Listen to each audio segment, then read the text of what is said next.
My name is Miguel. My artist name is Kazumato. And I just wanted to talk about some lessons that I've learned throughout the years of pursuing music. I want to talk about persistence and how it ties into creativity. Now, you hear this a lot about how you should have a daily practice if you're a musician or an artist. And I absolutely agree with this. I mean, if you want to be good at anything, you have to put time, you have to dedicate time. People talk about 10,000 hours, whatever that is for you. As someone who yearns to want to create, because believe it or not, there are people out there, myself included, who have an inherent yearning to want to create music or create art. And that needs to be quenched. That fire, that flame needs to be fed.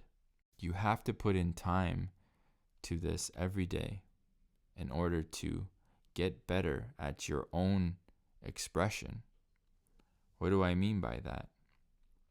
You want to get to a point where whatever you're using as a vessel for conveying your art becomes second nature. It's the same thing that I'm doing now. I'm articulating my thoughts. I'm trying to get a message across. It's the same thing with an instrument. Or if you're a DJ, if you're a piano player, if you're a singer, an actor. Why is that important relative to creativity? Creativity fluctuates. The more you work on art, the more you realize that it's not a constant. It ebbs and it flows. Sometimes it's there, sometimes it's non-existent. If you're equipped as a musician, for those moments of inspiration, you'll be ready. If I would have known this earlier on, I would have spent more time creating a routine for myself of practice. So I was ready for those moments, because I've always been someone who enjoys creating and writing. But only maybe the last 5 years have I narrowed it down to a practice of working on my music and being ready for those moments of inspiration. That being said, you never fully figure it out. The curiosity must remain. And that kind of contradicts what I was saying before, but it's true also, because no one ever reaches a point where they're like, I'm done, I figured it all out, because you never do.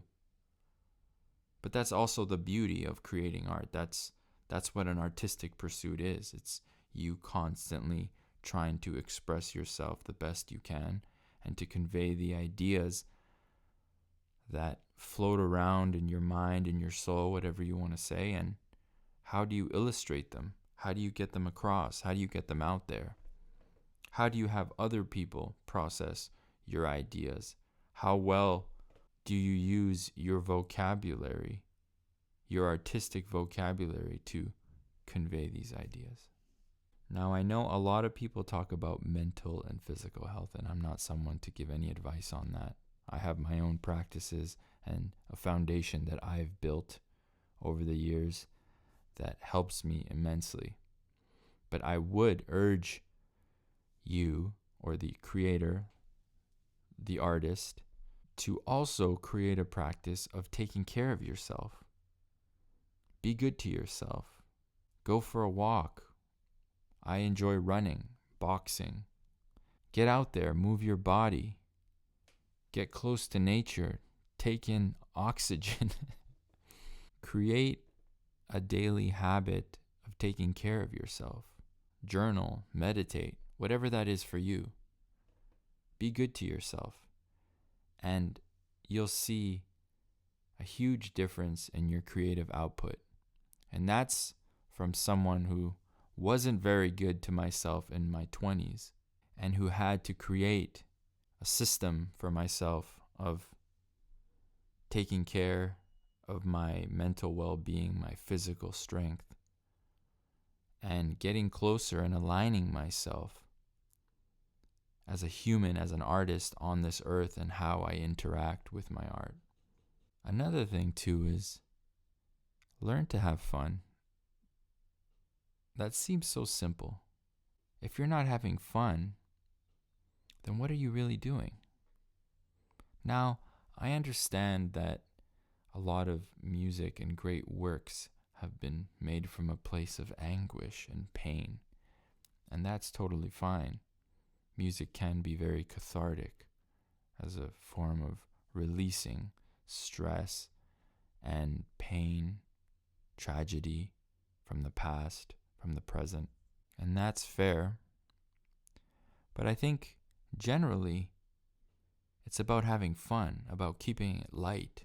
When I'm making music sometimes, I have my headphones on and I'm in here in my apartment dancing by myself. Nobody is around.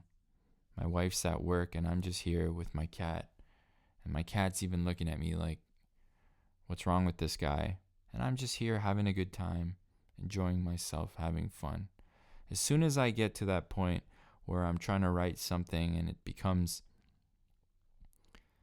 this mundane task that I don't want to do anymore, that it, I'm mixing a kick or a bass line, or I'm adding compression and it's not sounding good, and I'm spending time and I'm going in this loop, in this vicious cycle of, oh, is this good? Is this not? You have to be self-aware in those moments and take a step back and then get to it later.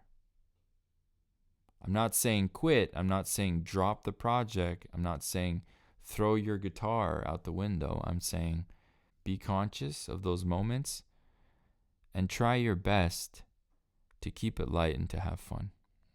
Anyway, wherever you are in your artistic journey, I hope this video can bring you value, maybe some inspiration, maybe some motivation. But it's from someone who's been working on creating for a very long time. And I'm just now starting to brand myself and tell my story, and maybe it'll help you in some way. Anyways, peace out. Talk soon.